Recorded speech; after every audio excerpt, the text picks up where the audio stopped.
क्या आप जानते हैं कि भारत में हर साल करीब 5 लाख सड़क हादसे होते हैं। 2024 में 1,80,000 लोगों की ऐसे हादसों में जान चली गई थी। हादसे में घायल लोग अस्पतालों के महंगे इलाज के कारण जिंदगी भर का दर्द सहते हैं। लेकिन अब मोदी सरकार ने एक क्रांतिकारी कदम उठाया।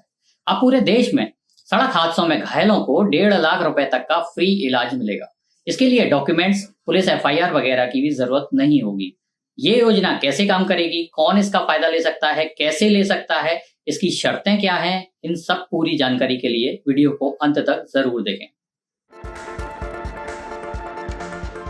सबसे पहले योजना की मुख्य बातें जान लीजिए। इस योजना का नाम cashless treatment of road accident victims scheme 2025 है। यह योजना मोटर व्हीकल एक्ट 2019 के सेक्शन 162 के तहत लागू की गई है। रोड ट्रांसपोर्ट मिनिस्ट्री की तरफ से 5 मई को इसे गजट नोटिफाई कर दिया गया है। 2025-26 के लिए 272 करोड़ रुपए भी आवंटित किए गए हैं। इस योजना के डिटेल नियम अभी आने बाकी हैं, लेकिन नोटिफिकेशन हो गया है। इसका मकसद सड़क हादसों में घायल लोगों को गोल्डन आवर में तुरंत इलाज उपलब्ध कराना है, ताकि उनकी जान बचाई जा सके। इसमें सभी तरह के रोड एक्सीडेंट कवर्ड हैं, चाहे कार, बाइक, ट्रक वाले हों या पैदल यात्री, सभी को इसका फायदा मिलेगा, चाहे वो किसी भी उम्र, आय वर्ग या सामाजिक पृष्ठभूमि से हो। दुर्घटना में घायल व्यक्ति को 1.5 लाख रुपए का फ्री इलाज मिलेगा। ये इलाज दुर्घटना के 7 दिनों तक लिया जा सकेगा, तो कोई कागजी कार्रवाई या पहचान पत्र दिखाने की जरूरत नहीं होगी। अब ये जानिए कि ये इलाज कहाँ मिलेगा। यह सुविधा पूरे भारत के 30,000 से ज्यादा सरकारी अस्पतालों और आयुष्मान योजना के पैनल में शामिल डेजिग्नेटेड प्राइवेट अस्पतालों में उपलब्ध होगी।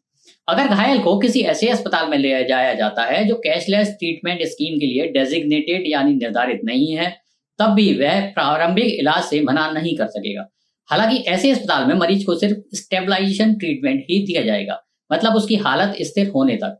उसके बाद पैनल वाले अस्पताल में शिफ्ट किया जाएगा। इस योजना की implementing agency national health authority को बनाया गया है, जो पुलिस, हॉस्पिटल और राज्यों की हेल्थ एजेंसियों के साथ मिलकर इसका पालन सुनिश्चित करेगी। स्टेट्स की रोड सेफ्टी काउंसिल इसकी नोडल एजेंसियां होंगी।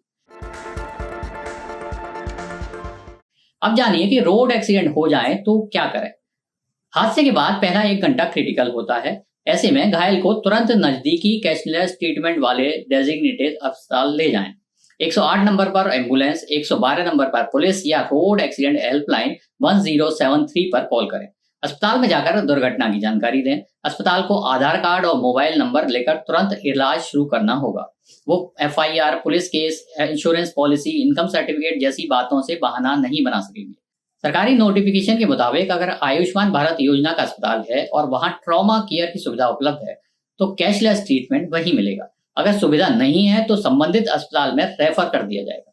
अगर पैनल से अलग प्राइवेट अस्पताल है तो उसे स्टेबलाइजेशन ट्रीटमेंट देना होगा।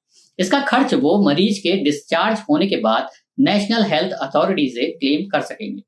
क्लेम के लिए अस्पताल आपसे कुछ दस्तावेज जैसे कि मेडिकल रिकॉर्ड वगैरह मांग सकता है। अब एक सवाल ये कि कैशलेस ट्रीटमेंट वाला प्राइवेट डेजिग्नेटेड अस्पताल कौन सा है, कौन सा नहीं है, ये कैसे पता करें। इसकी जानकारी आपको PMJAY यानी आयुष्मान भारत पोर्टल pmjay.gov.in पर और नेशनल हेल्थ अथॉरिटी की वेबसाइट NHA.gov.in पर मिल जाएगी। इसके अलावा mobile app NHA Aarogya Setu पर भी यह जानकारी उपलब्ध है। आयुष्मान भारत योजना के टोल फ्री नंबर 14555 से भी संपर्क किया जा सकता है। अब कुछ प्रैक्टिकल सवाल जो इस योजना को लेकर आपके मन में आ रहे होंगे। पहला सवाल ये कि अगर कोई डेजिग्नेटेड अस्पताल इलाज देने से मना कर दे तो क्या करें। घबराएं नहीं, तुरंत नेशनल हेल्थ अथॉरिटी पर दिए गए नंबरों या अपने स्टेट रोड सेफ्टी काउंसिल से संपर्क करें। आप स्टेट हेल्थ एजेंसी में शिकायत भी दर्ज करा सकते हैं। इमरजेंसी में नजदीकी पुलिस स्टेशन से भी मदद मांगी जा सकती है। दूसरा सवाल ये है कि क्या हिट एंड रन वाले जो मामले हैं उनमें भी इस स्कीम का फायदा मिलेगा। इसका जवाब है हाँ। अगर दोषी पकड़ा नहीं गया तब भी पीड़ित को जरूरत पड़ने पर 1.5 लाख रुपए तक का इलाज मिलेगा।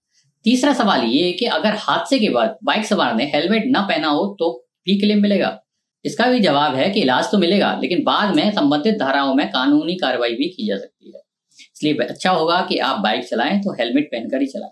अगला सवाल कि अगर इलाज का खर्च 1.5 लाख रुपए से ज्यादा हो तो क्या होगा। ऐसे में प्रधानमंत्री जन आरोग्य योजना, जिसे आयुष्मान भारत योजना भी कहा जाता है, के तहत आवेदन करना होता है। जरूरतमंदों को राज्य सरकार की योजना से भी अतिरिक्त सहायता मिल सकती है। आपकी जानकारी के लिए बता दें कि वैसे तो यह योजना 2019 में ही मोटर व्हीकल एक्ट में शामिल कर दी गई थी। 4 राज्यों और 2 केंद्र शासित प्रदेशों में इसका ट्रायल चल रहा था। अब सुप्रीम कोर्ट की पहल पर केंद्र सरकार ने इस योजना को पूरे देश में लागू कर दिया है। वैसे तो सरकार लोगों की भलाई के लिए योजनाएं बनाती रहती है, लेकिन कई लोग उसका दुरुपयोग भी करते हैं। इस योजना को लेकर भी कई चुनौतियां और सवाल हैं, जैसे कि क्या प्राइवेट अस्पताल इस योजना का पूरा फायदा लोगों को देंगे? कैसे सुनिश्चित होगा कि धोखाधड़ी नहीं हो और फंड का सही इस्तेमाल हो? क्या सरकारी अस्पतालों में इमरजेंसी इलाज की पर्याप्त सुविधाएं हैं?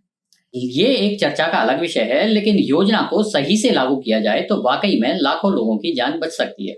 लेकिन इसका पूरा लाभ तभी मिलेगा जब हम सभी इसके बारे में जागरूक बनेंगे। अगर आपको जानकारी उपयोगी लगी हो तो इस वीडियो को शेयर जरूर करें, ताकि ज्यादा से ज्यादा लोग इस वीडियो का फायदा उठा सकें। और हाँ, अगर आपके मन में कोई सवाल है तो कमेंट में पूछना ना भूलें। धन्यवाद।